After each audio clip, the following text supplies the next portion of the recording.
Assalamualaikum warahmatullahi wabarakatuh. Hai teman-teman semuanya, selamat datang kembali ya di channel Studio Horor.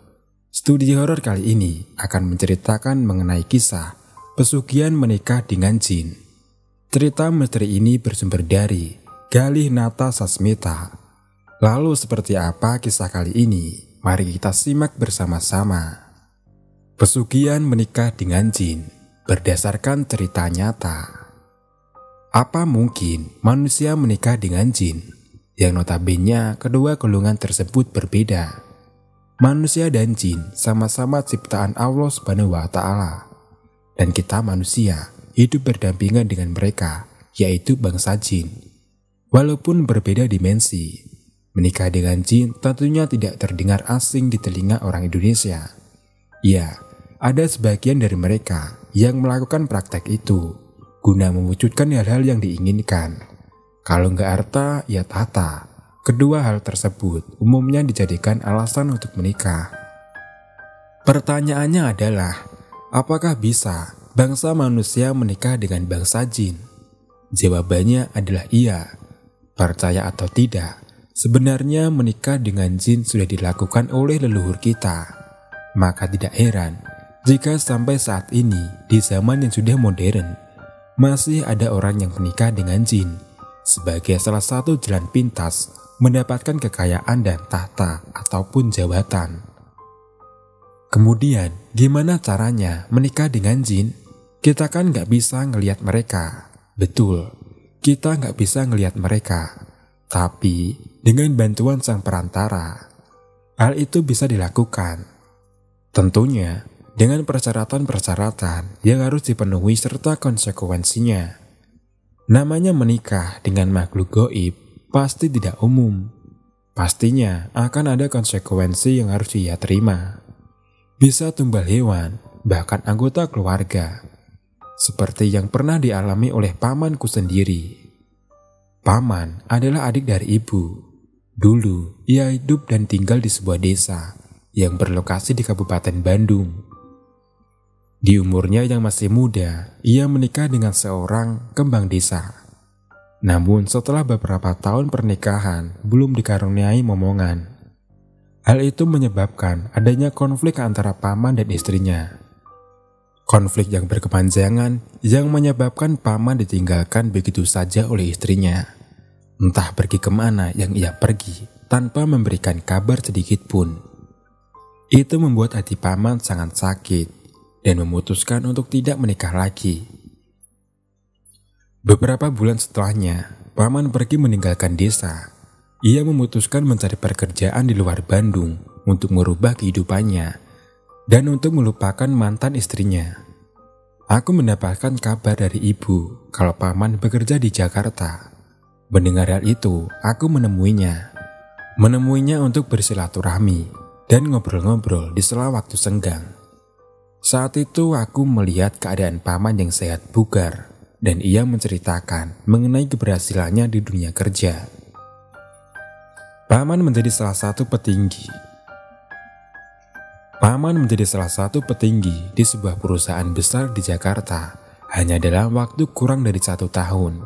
Ia menceritakan perjuangannya selama itu. Aku sempat terkejut dan tidak mempercayai, tapi fakta berkata lain. Sebelumnya aku ketemu sama paman di salah satu kafe yang berlokasi di Senopati, Jakarta Selatan. Kami ngobrol-ngobrol cukup lama karena sudah lama tidak berjumpa. Setelah meninggalkan desa dan hijrah ke Jakarta, kehidupan paman berubah drastis. Ia menceritakan tentang perjuangannya yang kurang dari setahun bisa menduduki posisi penting di salah satu perusahaan besar. Dari obrolan kami, tidak tampak ada yang aneh sama sekali. Setiap kali aku bertanya apa rahasianya, ia sama sekali tidak menjawab secara detail. Hanya menonjolkan kemampuannya. Tapi, apakah mungkin dalam 1 tahun kurang bisa menduduki posisi penting? Dengan pengalaman yang minim dan kemampuannya yang menurutku masih belum bisa. Kehidupan paman benar-benar berbeda. Saat menemuiku di kafe, ia baru saja membeli mobil baru buatan Jerman dengan harga yang fantastis.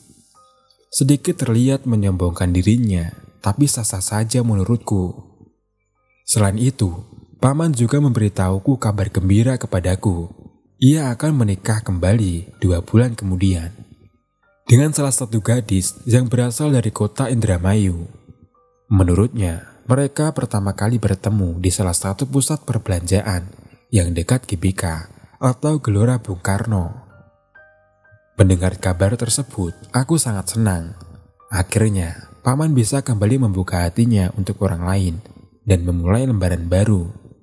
Aku lantas memberitahukan kabar baik ini di grup keluarga, dan keluarga besar merespon dengan sangat baik. Keluarga besar bahagia atas pernikahan paman yang akan berlangsung 2 bulan kemudian. Selang 1 minggu setelah aku bertemu dengan paman, ia kemudian memperkenalkan calon istrinya kepada keluarga besar. Saat itu tampak tidak ada yang aneh dari diri paman. Aku pun tidak merasakan apa-apa.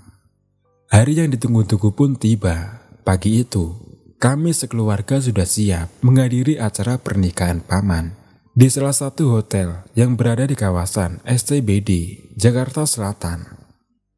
Pernikahannya digelar sangat khidmat dan mewah. Keluarga kedua belah pihak begitu menikmati acara. Hingga tidak terasa acara akan segera berakhir. Aku bersama ibu izin pamit duluan karena sudah malam dan sudah capek. Di perjalanan pulang, aku teringat akan sosok wanita cantik di pesta paman. Ia berpenampilan tidak biasa, mengenakan pakaian adat Sunda, berwarna hijau muda, lengkap dengan selendangnya. Teringat karena ia tampil sangat beda di pesta. Nanti aku akan menanyakannya ke paman. 2 atau 3 hari setelah pernikahan paman, aku menanyakan kepada paman wanita yang mengenakan pakaian adat Sunda yang ada di pestanya. Menurutnya, ia tidak melihat sosok wanita tersebut. Terdengar aneh, tapi apa mungkin emang dia nggak tahu. Waktu aku menanyakan tentang wanita cantik tersebut, paman dengan kekehnya tidak sama sekali melihat atau ngerasa mengundangnya. Mungkin dia adalah salah satu tamu undangan istri pamannya, pikirku. Beberapa bulan setelah pernikahan, paman memberikan informasi kepada keluarga besar kalau istrinya saat itu tengah sakit keras. Mungkin setelah 2 atau 3 bulanan setelah pernikahan, istri paman mengidap kanker stadium lanjutan. Mendengar kabar tersebut, aku sedikit tidak mempercayainya, karena sebelum menikah, mereka berdua terlebih dahulu mengecek kondisi tubuh masing-masing, dan tidak ada indikasi adanya penyakit kritis. Mungkin saja, dokter keliru saat memeriksa istri paman, mungkin ya. Akhirnya istri paman dirawat selama beberapa minggu, dan mengembuskan nafas terakhirnya di minggu ketiga perawatan. Aku merasakan paman begitu terpukul untuk yang kedua kalinya, dan rasa sedih itu tidak bisa ia tutupi. Belum genap 1 bulan setelah istri kedua paman meninggal, aku mendapatkan informasi bahwa ia membeli beberapa hektar sawah di kampung. Wah, mungkin paman dapat bonus dari kantornya, dan untuk investasi membeli sawah. Setelah paman membeli sawah, ia berniat untuk memperistri salah satu seorang kembang desa di kampung. Gadis itu berusia 20 tahunan dan diperkenalkan kepada keluarga besar. Akhirnya, paman nemuin juga wanita yang bisa menemani hidupnya, pikirku. Pernikahan ketiga paman digelar secara sederhana di kampung. Aku dan ibu turut hadir di pernikahan tersebut. Cukup khidmat dan keluarga istri paman sangat bahagia karena mendapatkan menantu yang sangat diidam-idamkan. Setelahnya, paman membawa gadis itu ke Jakarta. 1 minggu pasca pernikahan, aku dan ibu mengunjungi rumah paman. Saat itu, aku dapat melihat bahwa keluarga kecil itu terlihat sangat bahagia, meskipun istrinya masih beradaptasi dengan lingkungan di Jakarta. Innalillahi wa inna ilaihi raji'un. Telah berpulang ke rahmatullah, istri saya dari tadi pagi. Mohon dimaafkan jika ada kesalahan. Itu adalah pesan yang dikirimkan paman di grup keluarga. Istri ketiganya meninggal dunia karena ditabrak oleh mobil ketika ia hendak membeli sayuran. Paman kembali lagi diberikan cobaan oleh Allah, dan itu membuatnya kembali terpukul. Ia sangat terpukul. Aku dan keluarga hanya bisa membesarkan hati paman agar ia bisa menerima kematian istri yang ketiganya tersebut. Hal itu membuat paman enggan untuk menikah kembali. Ia memutuskan untuk sendiri. Beberapa minggu setelah istri ketiganya meninggal, paman menghubungiku. Ia menanyakan apa ada rumah di BSD yang bagus dengan harga yang terjangkau. Saat itu, aku masih bekerja di perusahaan properti. Akhirnya kami menyusun waktu untuk bertemu. Aku merekomendasikan beberapa klaster, dan setelahnya, paman membeli 2 unit rumah di BSD. Yang masing-masing harganya itu 1,5 M dengan total 3 M. Jumlahnya yang sangat banyak bukan?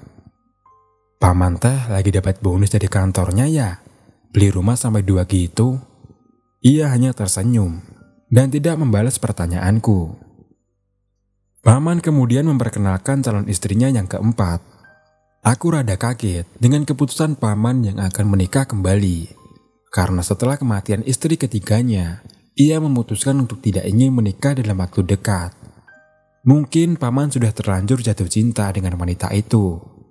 Mereka lantas mempersiapkan pernikahannya dengan sangat singkat dan berlangsung sederhana di rumah keluarga mempelai wanita yang berlokasi di kota Bogor. Sah, mereka kini sudah menjadi suami istri. Aku berharap pernikahannya langgeng dan ini merupakan pernikahan terakhir paman. Tapi pikiran dan harapanku berbanding terbalik dengan kenyataan.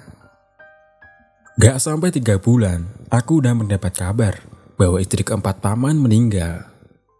Ia meninggal kecelakaan di daerah Parung Bogor ketika ia hendak mengunjungi rumah temannya. Menurut paman, beberapa jam sebelum istrinya berangkat, mereka memang tengah berselisih paham. Kali ini paman begitu sangat terpukul atas kematian istri keempatnya. Karena aku melihat paman sungguh-sungguh mencintainya dan rela membelikan apapun barang-barang mewah yang istrinya mau. Aku juga dapat melihat dari perlakuan paman yang sangat jauh berbeda. Selain itu, pasca ditinggalkan oleh istri keempatnya, paman terlihat sangat murung dan tidak bersemangat seperti biasanya. Entah, aku pun tidak paham dengan kondisinya. Mungkin saja kali ini ia memang benar-benar sangat terpukul, sangat sedih kehilangan sosok wanita yang paling ia cintai. Minggu-minggu selanjutnya, kondisi paman berubah drastis. Ia terlihat seperti orang yang tidak ada jiwa, tapi masih hidup. Kini, ia hanya terbaring lemas di tempat tidurnya. Menurut ART paman, ia sudah beberapa hari tidak mau makan, dan dokter sempat ke rumah ngecek kondisinya. Tapi secara medis, paman terlihat baik-baik saja. Tidak ada penyakit, hanya kehilangan nafsu makan. Jumat malam, aku memutuskan untuk mengunjungi paman. Aku ingin melihat secara langsung kondisi paman. Sesampainya di sana, kondisi paman benar-benar mengkhawatirkan. Terlihat sangat pucat, dan jiwanya seperti tidak 100% ada di dalamnya. Aku lantas menanyakan apa yang sebenarnya terjadi dengan paman. Tatapannya kosong, ia hanya menangis tanpa memberitahukan apa yang sebenarnya terjadi. Ia hanya menangis tanpa memberitahukan apa sebenarnya yang terjadi. Setelah sholat Isya, aku kembali menghampiri paman dan menanyakan apa yang sebenarnya terjadi. Sekali lagi, paman sekali tidak menjawab. Sekali lagi, paman sama sekali tidak menjawab pertanyaanku. Kedua tangannya seketika bergetar, dan ia seperti menunjuk-nunjuk ke arah pintu kamar. Tapi aku nggak ngelihat apa-apa di sana. Paman tampak ketakutan, tapi aku bingung harus gimana. Aku menggenggam kedua tangan paman, dan atas izin Allah, seketika kedua tangan paman aku genggam itu tervisualisasikan sebuah kejadian di mana awal mula hal ini terjadi. Paman yang kala itu ditinggal begitu saja oleh istri pertamanya membuatnya sakit hati. Karena faktor ekonomi, istrinya memilih untuk meninggalkan paman dan menikah dengan pria lain yang kaya raya. Marah dan dendam membuat paman memutuskan untuk meninggalkan desa dan hijrah ke Jakarta. Di sana, tidak semudah yang ia pikirkan untuk mendapatkan pekerjaan. Sampai pada suatu waktu, akhirnya paman mendapatkan sebuah pekerjaan. Meskipun kala itu ia kerja serabutan, yang penting dapat menutupi kebutuhannya sehari-hari. Sementara di desa, keluarga tahunya paman sudah mendapatkan pekerjaan yang bagus dengan pendapatan yang besar. Kebutuhan yang banyak disertai dengan penghasilan yang kurang mengimbangi membuat paman berpikir untuk mencari pekerjaan lain. Tapi itu tidak mudah baginya. Selama itu, ia masih terbayang-bayang oleh mantan istri pertamanya itu. Ia sangat dendam sampai tidak bisa melupakannya. Kemudian, terlintas di pikiran paman untuk mengambil jalan pintas menuju kesuksesan. Ia menghubungi temannya yang tinggal di Kabupaten Sukabumi, Jawa Barat. Sebut saja namanya Kang Dudun. Paman membuat janji untuk bertemu dengan Kang Dudun dan menceritakan semua niatannya tersebut. Di Sukabumi mereka bertemu dan Kang Dudun awalnya tidak mau membantu paman karena ia takut jika suatu saat kejadian buruk akan menimpa dirinya dan keluarga. Namun paman memohon dengan sangat kepada Kang Dudun dan akhirnya Kang Dudun pun luluh. Mereka lantas mendatangi rumah seorang dukun yang berlokasi di selatan Sukabumi. Paman mengungkapkan keinginannya untuk menikah dengan bangsa jin. Karena ia menginginkan kehidupan yang layak, uang yang banyak, dan jabatan yang tinggi. Dukun tersebut menjelaskan terlebih dahulu tentang praktek menikah dengan bangsa jin. Menurutnya, banyak sekali orang-orang dari Jakarta yang melakukan pesugihan tersebut. Dan hidupnya kini lebih baik dari berkecukupan. Namun, di balik kesuksesan instan yang diraih, ada hal-hal yang harus dikorbankan. Selain itu, persyaratan yang harus dipenuhi yaitu diantaranya. Pertama, paman harus menyiapkan sebuah ruangan khusus untuk istri goibnya. Yang kedua, paman harus menyiapkan sesajen setiap 2 kali sehari dan tidak boleh ada orang yang tahu. Yang ketiga, paman harus melayani istri goibnya setiap malam Rabu. Pernikahan digelar sehari setelahnya. Paman menikah dengan bangsa jin dan setelah itu, ia bergegas kembali ke Jakarta untuk membuktikan hasilnya. Ia mulai menyiapkan kamar khusus beserta sesajennya. Dan benar saja, setiap malam Rabu, istri goib paman mendatanginya dan mereka berhubungan intim. Ia mengungkapkan keinginannya untuk naik jabatan di perusahaan dan tidak sampai 3 bulan, keinginannya tersebut dikabulkan. Paman mulai menduduki posisi penting di perusahaan. Terdengar tidak masuk akal? Memang, semua yang berbau goib memang tidak masuk akal kan? Harta paman bertambah banyak seiring berjalannya waktu. Ia mulai membeli kendaraan pribadi dan rumah di Kemang, Jakarta Selatan. Tidak lupa, di rumah barunya itu, ia menyiapkan kamar khusus dan sesajen. Sampai pada sewaktu-waktu, paman bertemu dengan istri keduanya. Dan mereka melangsungkan pernikahan yang mewah dan megah, namun tidak bertahan lama. Beberapa bulan setelahnya, istri kedua paman meninggal. Ia tahu bahwa itu akan terjadi. Saat itu paman memang sedih dan terpukul. Tapi dengan bertambahnya harta setelah kematian istri keduanya, membuat paman ingin menikah kembali dengan istri ketiga. Dan pernikahan ketiganya berlangsung tidak lama, meninggal juga. Begitupun dengan istri keempatnya. Pasca meninggalnya istri kedua sama dengan istri keempatnya, harta paman bertambah semakin banyak. Ia bahagia dengan kehidupannya kala itu. Namun istri keempatnya adalah istri yang paling ia cintai. Paman ingin mengakhiri perjanjiannya dengan istri goibnya dan memulai hidup baru dengan istri keempatnya. Tapi itu tidak semudah mengembalikan telapak tangan. Ketika kita sudah membuat perjanjian dengan bangsa jin, untuk membatalkannya tidak mudah. mungkin tidak bisa seperti yang sekarang dialami oleh paman. Paman sempat berselisih paham dengan istri keempatnya menjelang kecelakaan. Sebenarnya, istri keempatnya itu memergoki paman tengah mengganti sesajen di rumahnya. Dan terbongkarlah semua apa yang telah dilakukan oleh paman. Mengetahui hal tersebut, istri keempat paman lantas pergi dari rumah. Namun naasnya, di dalam perjalanan ia kecelakaan dan meninggal di tempat. Itu membuat paman sangat terpukul. Beda dengan ketika istri kedua dan ketiganya yang meninggal. Semenjak itu, ketika istri goib paman datang, ia tidak mau melayani, dan itu membuatnya sangat marah.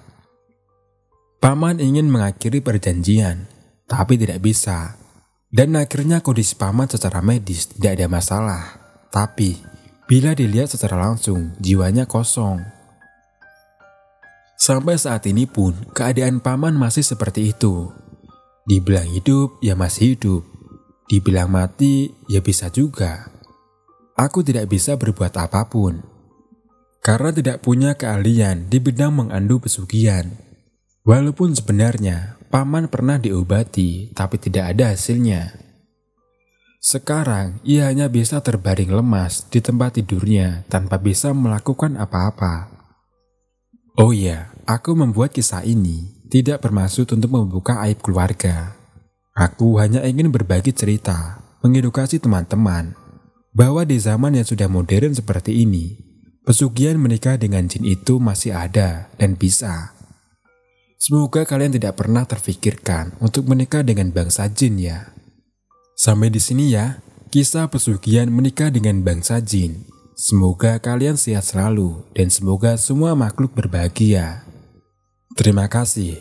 Wassalamualaikum warahmatullahi wabarakatuh.